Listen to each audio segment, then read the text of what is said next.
الذي أنزل القرآن في شهر رمضان والصلاة والسلام على سيد الأنبياء والمرسلين أما بعد فأعوذ بالله من الشيطان الرجيم بسم الله الرحمن الرحيم والذين استجابوا لربهم وقاموا الصلاة وأمرهم شورى بينهم ومما رزقناهم ينفقون صدق الله مولانا العظيم. تمام حضرات مل کر کے درود برات میں درود پاک پڑھی اللهم صل على سيدنا مولانا محمد بارك وسلم صلاة والسلام عليك يا رسول الله صلی اللہ تعالی علیہ وسلم. حضرات محترم آج ہم نے ایک بار سماعت کیا، اسی طریقے سے ہمارے آج مکمل 25 پارے ہوئے. حضرات گرامی اسی 25ویں پارے میں ہم نے سورہ شورى سماعت فرمائی.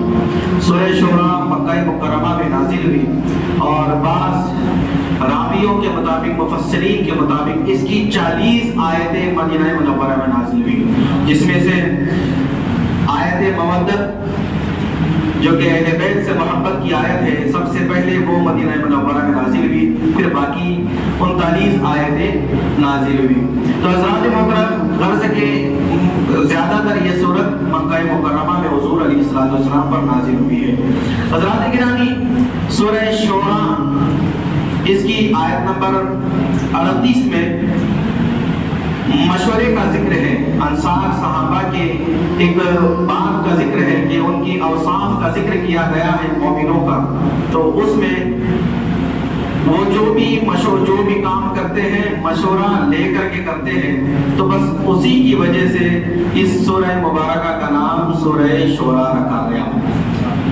دراصل جو آیت مبارکہ کی میں نے تلاوت کیا والذین استجابوا لربهم وقاموا الصلاة وامرهم شورى بینہم، اللہ خالق کائنات فرماتا ہے والذین استجابوا لربهم، اور ثواب ان کے لیے بھی ہے جو خدا کی وحدانیت کا اقرار کرتے ہیں، عبادت کرتے ہیں. وقاموا الصلاة، اور نماز کو قائم کرتے ہیں. وامرهم شورى بینہم، اور اپنے کاموں کو باہمی مشورے سے آپس میں مل کر مشورے سے حل کیا کرتے ہیں، اس کا مشورے سے حل تلاش کرتے ہیں. اور پھر آگے اللہ خالق کائنات فرماتا ہے وَمِمَّا رَزَقْنَاهُمْ يُنْفِقُونَ، کہ وہ اللہ کے دیے میں سے اللہ کی راہ میں خرچ کرتے ہیں. تو حضرات محترم یہ آیت کریمہ کے تعلق سے مفسرین فرماتے ہیں کہ یہ آیت کریمہ انصاری صحابہ کے تعلق سے نازل ہوئی کہ حضور پاک صلی اللہ علیہ وسلم نے ہجرت سے پہلے ان کے اندر 12 نقیب بنائے تھے، 12 ذمہ دار بنائے تھے. تو وہ آپس میں ایک دوسرے سے مل کر بات چیت کر کے مشورہ کر کے اپنے کاموں کو حل کیا کرتے تھے. حضور علیہ السلام کے کہنے پر انہوں نے دین کو قبول کیا اور اطاعت رسول و فرمانبرداری خدا کو قبول کیا. پھر وہ جو صحابہ انصاری صحابہ تھے وہ شرائط نماز اور آداب نماز کے ساتھ نماز کی پابندی کیا کرتے تھے. اور پھر باقی تیسرا وصف اللہ خالق کائنات نے بیان فرمایا کہ وہ لوگ کچھ بھی مشکل کام آتا جو حل ہونے کے لائق کا نہ ہو تو آپس میں ایک دوسرے کو بٹھا لیا کرتے اور مشورہ کیا کرتے. تو اس کو عربی میں شورا کہتے ہیں.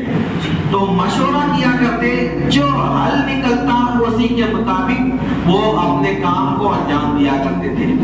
مشورے میں بزرگ لوگ کہتے ہیں کہ نجات رکھی ہوئی ہے، مشورے میں زندگی رکھی ہوئی ہے. حضرات محترم جو مشورے سے کام حل ہوتا ہے وہ کوئی بات سے کام حل نہیں ہوتا. مشورے میں برکت رکھی ہوئی ہے، اللہ کی نعمت ہے بہت بڑا یہ مشورہ، جس کو آپس میں تعلقات سے اور بات چیت کر کے کاموں کو حل کرنے کی بات کی جاتی ہے. حضرات محترم پھر اللہ فرماتا ہے وَمِمَّا رَزَقْنَاهُمْ يُنْفِقُونَ، اللہ کے دیے میں سے وہ انصاری صحابہ میرے دیے میں سے میری راہ میں خرچ کرتے ہیں. تو اس کا ایک اشارہ جو زیادہ تر جاتا ہے وہ زکوٰۃ کی طرف جاتا ہے.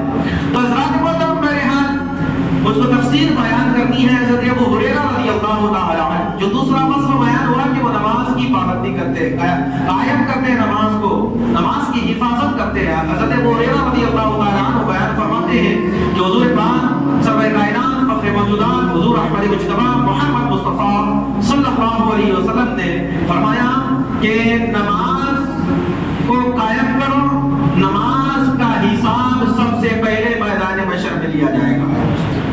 کے اگر سب سے پہلے پوچھ گچھ ہوگی، سب سے پہلے حساب ہوگا میدان محشر میں، تو نماز کے بارے میں ہوگا۔ جو اس میں کامیاب ہو گیا وہ ساری باتوں میں کامیاب ہو جائے گا، وہ اور حسابات میں اس کے لیے آسانی ہوگی۔ جو اس میں پھنس گیا وہ پھنسا کے پھنسا رہ جائے گا، وہ پریشانی میں ہی رہے گا، وہ آگے کامیاب نہیں ہو سکے گا۔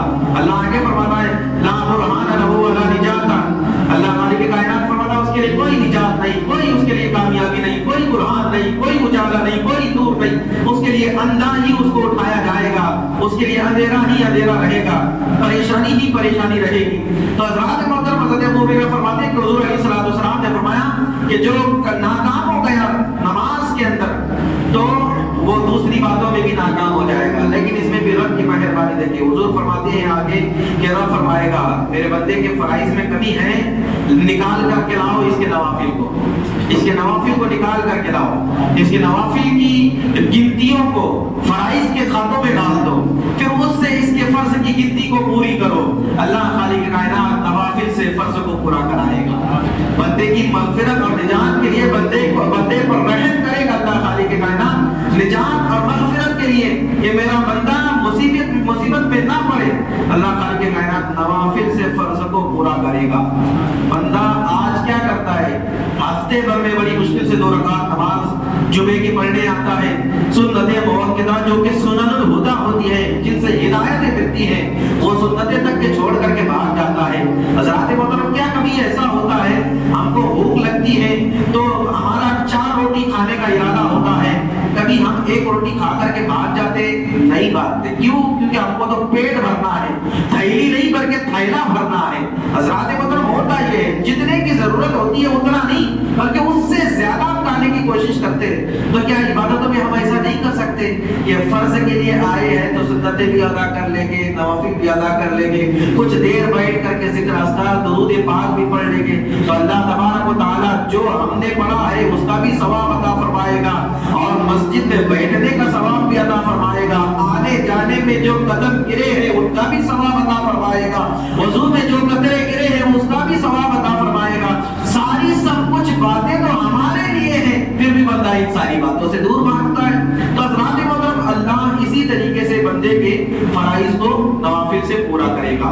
دوسری بات ایک یہ ہے کہ حضور علیہ الصلوۃ والسلام نے فرمایا، اللہ خالق کائنات نے فرمایا وَأَمْرُهُمْ شُورَىٰ بَيْنَهُمْ۔ پھر دوسری حدیث میں حضرت ابو ہریرہ رضی اللہ تعالیٰ عنہ ہی روایت کرتے ہیں کہ حضور پاک صلی اللہ علیہ وسلم نے فرمایا جب تمہارے حاکم اچھے لوگ ہو جائے، اچھے لوگ ہو، اور تمہارے مالدار راہ خدا میں خرچ کرنے والے ہو، سخی ہو، اور تمہارے کام مشورے سے حل کیے جاتے ہیں، آپس میں مشورے سے حل کیے جاتے ہو، تو اس وقت باطنی زندگی سے بہتر تمہارے لیے ظاہری زندگی ہے۔ یعنی زمین کے اوپر کی زندگی تمہارے لیے زمین کے اندر کی زندگی سے بہتر ہے، یعنی زمین کے اوپر کی زندگی بہتر ہے قبر کی زندگی سے۔